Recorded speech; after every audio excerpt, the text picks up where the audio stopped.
శ్రీ సాయినాథాయ నమః. శ్రీ సాయి సచ్చరిత్రము 38వ అధ్యాయము 6వ రోజు పారాయణము. మంగళవారం. బాబా వంటపాత్ర, దేవాలయమును గౌరవించుకుంటుట, కాల లేదా మిశ్రమము, మజ్జిగ. గత అధ్యాయములో బాబాగారి చావడి ఉత్సవమును వర్ణించితిమి. ఈ అధ్యాయములో మనము బాబా వంటపాత్ర మొదలగు వారిని గూర్చి చదివేదాము. తొలి పలుకు: ఓ సద్గురు సాయి, నీవు పావనమూర్తివి. ప్రపంచమంతటికీ సంతోషమును ప్రసాదించితివి. భక్తులకు మేలు కలుగు చేసితివి. నీ పాదములను ఆశ్రయించిన వారి బాధలను తొలగించితివి. నిన్ను శరణజొచ్చిన వారిని ఉదార స్వభావుడు ఒకటిచే వారిని పోషించి రక్షించెదవు.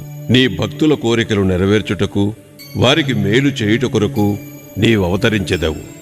పవిత్రాత్మయను ద్రవసారమును బ్రహ్మమునుడి అచ్చులో పోయగా దాని నుండి యోగులలో అలంకారముగు సాయి వెడలను. ఈ సాయి ఆత్మారాముడే. స్వచ్ఛమైన దైవకానందమునకు వారు పుట్టినిల్లు.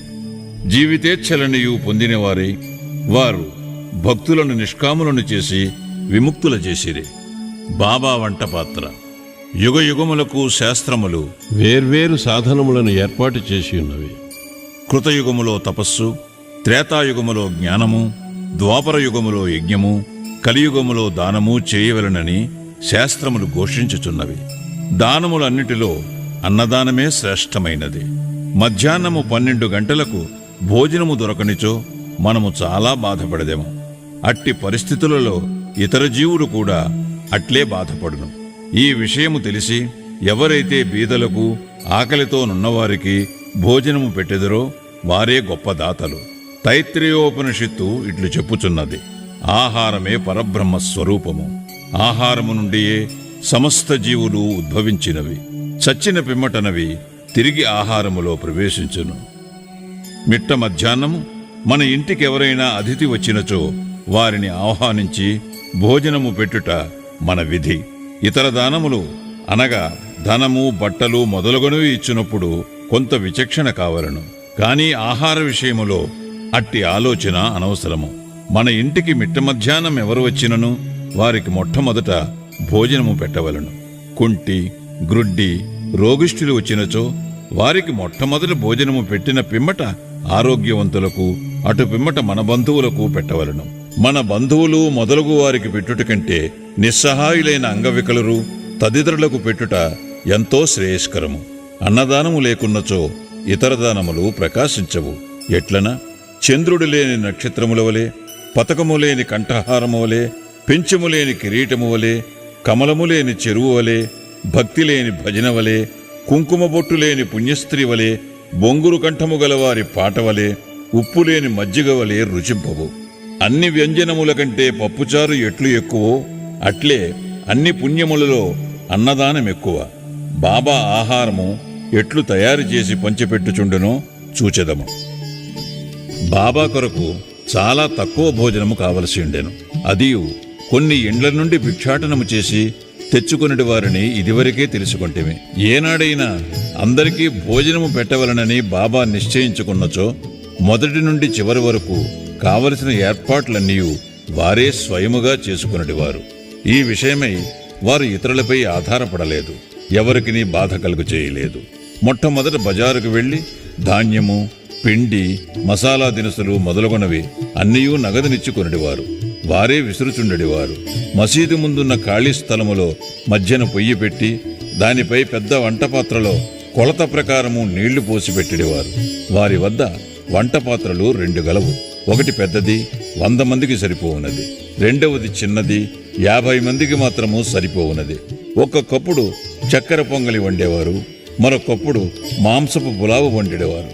ఒక్కొక్కప్పుడు పప్పుచారు ఉడుకునప్పుడు గోధుమ పిండి బిళ్ళలు అందులోనికి వదిలేవారు. మసాలా వస్తువులను చక్కగా నూరి వంటపాత్రలో వేసేవారు. పదార్థములు చాలా రుచిగా ఉండుటకు ఎంత శ్రమ తీసుకుని వెళ్ళనో అంత శ్రమను పడుచుండేవారు. అప్పుడప్పుడు అంబలి వండేవారు. అనగా జొన్న పిండిని నీళ్లలో ఉడకబెట్టి దానిని మజ్జిగలో కలుపుచుండేవారు. భోజన పదార్థములతో ఆ అంబలిని కూడా అందరికీ కొంచెము కొంచెముగా పెట్టేవారు. అన్నము సరిగా ఉడికినదో లేదో అని పరీక్షించుటకు బాబా తన కఫనీని పైకెత్తి చేతిని నిర్భయముగా మరుగుచున్న డేగిసాలో పెట్టి కలుపుచుండెడివారు. వారి ముఖమునందు భయచిహ్నములు గాని చేయి కాలునట్లు గాని కనిపించడిది కాదు. వంట పూర్తి కాగానే బాబా ఆ పాత్రలను మసీదులోనికి తెచ్చి మౌల్యీచే ఆరగింపు పెట్టించేవారు. మొట్టమొదట కొంత మహల్సాపతికి తాత్యాకు ప్రసాదముగా పంపించిన పిమ్మట మిగతా దానిని బీదవాండ్రకు దిక్కులేని వారికి సంతృప్తిగా పెట్టుచుండేది. బాబా స్వయముగా తన చేతులతో తయారు చేసి స్వయముగా వడ్డించగా భోజనము చేసిన వారు నిజముగా ఎంతో పుణ్యాత్ములు, అదృష్టవంతులై ఉండవలెను. బాబా తన భక్తులందరికీ శాకాహారము మాంసాహారము ఒకే రీతిగా పెట్టుచుండెనాయని ఎవరికైనా సందేహము కలుగవచ్చును. దీనికి జవాబు సులభము, సామాన్యమైనది. ఎవరు మాంసాహారులో అట్టివారికే ఆ వంట పాత్రలోనిది పెట్టిడేవారు.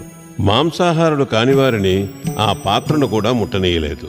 వారి మనసులలో దీనిని తినుటకు కోరిక కూడా కలుగునిచ్చుడివారు కారు. గురువుగారు ఏదైనా ఇచ్చినప్పుడు దానిని తినవచ్చునా లేదా అని యోచించే శిష్యుడు నరకమునకు పోవునను రూఢి కలదు. దీనిని శిష్యులు బాగా గ్రహించి నెరవేర్చుచుండిరో లేదో చూచుటకు బాబా ఒక్కొక్కప్పుడు పరీక్షించుచుండేవారు. దీనికొక ఉదాహరణము. ఒక ఏకాదశి నాడు దాదా కేల్కర్కు కొన్ని రూపాయలిచ్చి కొరాల్బాకు పోయి మాంసము కొని తెమ్మెనను. అతడు సనాతనాచార పరాయణుడగు బ్రాహ్మణుడును ఆచారవంతుడును. సద్గురువుకు ధనము ధాన్యము వస్త్రములు మొదలగునవి ఇచ్చుట చాలదనియు, కావలసినది అక్షరాల గురువు ఆజ్ఞను పాటించుటే అనియు, గురువు ఆజ్ఞానుసారము నెరవేర్చుటే అనియు, ఇదియే నిజమైన దక్షిణ అనియు, దీనివలనే గురువు సంతుష్టి చెందెదరనియు అతనికి తెలియను. కనుక దాదా కేల్కర్ దుస్తులు ధరించి బజారుకు బయలుదేరను. కాని బాబా అతనిని వెంటనే పిలిచి తానే స్వయముగా పోవలదనియు ఇంకెవరినైనా పంపుమనెను. అతడు పాండువను నౌకరును పంపెను. వాడు బయలుదేరట చూచి బాబా వానిని కూడా వెనుకకు పిలిపించి ఆనాడు మాంసము వండుట మానుకునేది. ఇంకొకసారి బాబా దాదా కేల్కర్ను పిలిచి పొయ్యి మీదున్న పులావు ఉడికినదో లేదో చూడమనెను. కేల్కర్ దానిని పరీక్షించకయే సరిగానున్నదని జవాబిచ్చాను. అప్పుడు బాబా, నీవు కండ్లతో దానిని చూడలేదు, నాలుకతో రుచి చూడలేదు, రుచిగానున్నదని ఎట్లు చెప్పితివి? మూత తీసి చూడుము అనుచు బాబా అతని చేతిని పట్టుకుని మరుగుచున్న డేగిసాలో పెట్టెను. ఇంకనూ ఇట్లనెను, నీ చేయిని తీయుము, నీ ఆచారము ఒక పక్కకు పెట్టి తెడ్డుతో తీసి కొంచెము ప్లేటులో వేసి సరిగా ఉడికినది లేనిది తెలుసుకునము. తల్లి మనస్సున నిజమైన ప్రేమ జనించినప్పుడు ఆమె తన బిడ్డను గిల్లి, ఆ బిడ్డ ఏడ్చునప్పుడు దానిని కౌగలించి ముద్దు పెట్టుకును. అట్లే బాబా కూడా కన్న తల్లివలే దాదా కేల్కరను ఈ విధముగా గిల్లెను. నిజముగా ఏ యోగి కాని గురువు కాని తన శిష్యునకు నిషిద్ధాహారము తిని చెడిపొమ్మని చెప్పడు. ఈ విధముగా బాబా పులావు వండుట 1910వ సంవత్సరం వరకు జరుగుచుండెడిది. పూర్వము చెప్పిన రీతిగా దాసగను బాబా కీర్తిని తన హరికథల ద్వారా బొంబాయి రాష్ట్రములో వెల్లడి చేశాను. ఆ ప్రాంతము నుండి ప్రజలు తండోపతండములుగా షిరిడీకి వచ్చుచుండెరి. కొలది దినములలో షిరిడీ యొక్క పుణ్యక్షేత్రమాయను. భక్తులనేక రకముల ఆహారములను బాబాకు నైవేద్యము పెట్టుచుండెరి. వారు తెచ్చిన పదార్థములు ఫకీరులు బీదలు తినగా ఇంకనూ మిగులుచుండెను. నైవేద్యము ఎట్లు పంచిపెట్టెడివారో చెప్పుటకు ముందు బాబాకు షిరిడీలోని దేవాలయములందునూ అందుండు దేవతలయందునూ కల గౌరవమును చాటెడి నానాసాహెబ్ చాందోర్కర్ కథ తెలుసుకుందాము. నానాసాహెబ్ దేవాలయమును అగౌరవించుట. ఎవరికి తోచినట్లు వారు ఆలోచించి ఊహించి బాబా బ్రాహ్మణుడని కొందరు, మహమ్మదీయుడని మరికొందరూ చెప్పుచుండేది. నిజముగా బాబా ఏ జాతికి చెందినవారు కారు. వారెప్పుడు పుట్టిరో, ఏ జాతి యందు పుట్టిరో, వారి తల్లిదండ్రులెవరో ఎవరికీ తెలియదు. కనుక వారు బ్రాహ్మణుడను గాని మహమ్మదీయుడను గాని ఎట్లు కాగలరు? వారు మహమ్మదీయులైనచో మసీదులో ఎప్పుడు దున్నినట్లు మండనెత్తురు? అచ్చోట తులసి బృందావన మెట్లు నుండును, శంఖములూదుటకెట్లు ఒప్పుకొందురు, గంటలను మ్రోయించుటకు ఎట్లు సమ్మతింతురు, సంగీత వాద్యములు ఎటులు వాయించునిత్తురు, హిందువుల మత ప్రకారము షోడశోపచార పూజలు ఎటులు జరుగునిత్తురు. వారు మహమ్మదీయులైనచో వారి చెవులకు కుట్లు ఎట్లుండును, గ్రామములోని హిందూ దేవాలయములన్నిటినీ ఏల మరమ్మత్తు చేయించిరి. బాబా హిందూ దేవాలయములను దేవతలను ఏమాత్రం అగౌరవించినను ఊరుకునడివారు కారు. ఒకనాడు నానాసాహెబ్ చాందోర్కర్ తన షడ్డకుడకు బినీవాలియాతో షిరిడీకి వచ్చాను. బాబా వద్ద కూర్చొని మాట్లాడుచుండగా నానా మీద బాబా హఠాత్తుగా కోపగించి, నా సహవాసము ఇన్నాళ్లు చేసియు ఇట్లేల చేసేటివి అనేను. నానాసాహెబు మొదట దీనిని గ్రహించలేకపోయాను కనుక అదేమిటో వివరించవలసినదిగా ప్రార్థించాను. కోపర్గాం నుండి షిరిడీకి ఎట్లు వచ్చితివని బాబా అతనిని అడిగాను. నానాసాహెబ్ వెంటనే తన తప్పు గ్రహించాను. సాధారణముగా షిరిడీకి పోవునప్పుడెల్లా నానాసాహెబ్ కోపర్గాములో దిగి దత్త దర్శనము చేసుకునేవాడు. కాని ఈసారి తన బంధువు దత్తభక్తుడైనప్పటికీ అతనిని కూడా వెళ్ళనీయక ఆలస్యమైపోవునని చెప్పుచూ తిన్నగా షిరిడీకి చేర్చాను. ఇదంతయు బాబాకు తెలియజేయచ్చు తాను గోదావరిలో స్నానము చేయనప్పుడు ఒక ముళ్ళు పాదములో గుచ్చుకొని తనను చాలా బాధ పెట్టెనని చెప్పాను. బాబా అది కొంతవరకు ప్రాయశ్చిత్తమే అనుచు ఇక మీదట జాగ్రత్తయని హెచ్చరించాను. కాల మిశ్రమము. ఇక నైవేద్యమెట్లు పంచిపెట్టెడివారో చూచెదము. హారతి పిమ్మట భక్తులందరికీ ఊదీతో తమ ఆశీర్వాదములు ఇచ్చి పంపివేసిన పిమ్మట బాబా మసీదులోనికి పోయి నింబారు వైపు వీపు పెట్టి కూర్చునుచుండెరి. కుడివైపు ఎడమవైపు భక్తులు పంక్తులలో కూర్చునుచుండెరి. నైవేద్యము తెచ్చిన భక్తులు పళ్ళెములను మసీదులో పెట్టి బాబా ఆశీర్వాదములకై ఊదీకై కనిపెట్టుకుని బయట నిలుచుచుండిరి. అన్ని రకముల ప్రసాదములు బాబాకు వచ్చుచుండెడివి. పూరీలు, మండెగలు, బొబ్బట్లు, బాసుంది, సాంజా, పరమాన్నము మొదలగునవన్నీ ఒకే పాత్రలో వేసి బాబా ముందుంచువారు. బాబా దీనిని దైవమునకు అర్పించి పావనమునర్చుచుండెను. అందులో కొంత భాగము బయట కనిపెట్టుకుని ఉన్నవారికి పంచి తక్కినది బాబాకు అటూ ఇటూ 2 వరుసలలో కూర్చుండిన భక్తులు సంతృప్తిగా తినిచుండేది. శ్యామ, నానాసాహెబ్ నిమోన్కర్ వడ్డించువారు. వచ్చిన వారి సౌకర్యములను వీరు చూచువారు. వారా పనిని అతి జాగ్రత్తగాను ఇష్టముగాను చేయుచుండేది. తిన్నట్టి ప్రతి రేణువు కూడా తృప్తియు సత్తువయు కలుగు చేయుచుండెను. అది అట్టి రుచి, ప్రేమ, శక్తి కలిగిన ఆహారము. అది సదా శుభ్రమైనది, పవిత్రమైనది.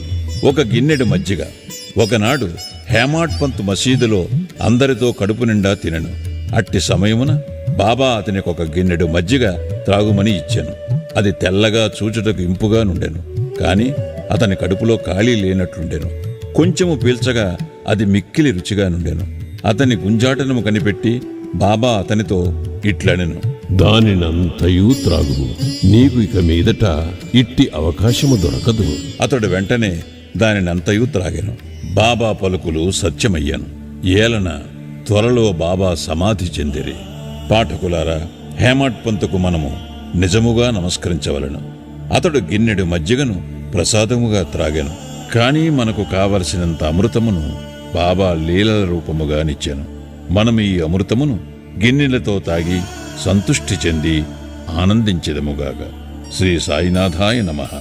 38వ అధ్యాయము సంపూర్ణము. సద్గురు శ్రీ సాయినాథార్పణమస్తు. శుభం భవతు.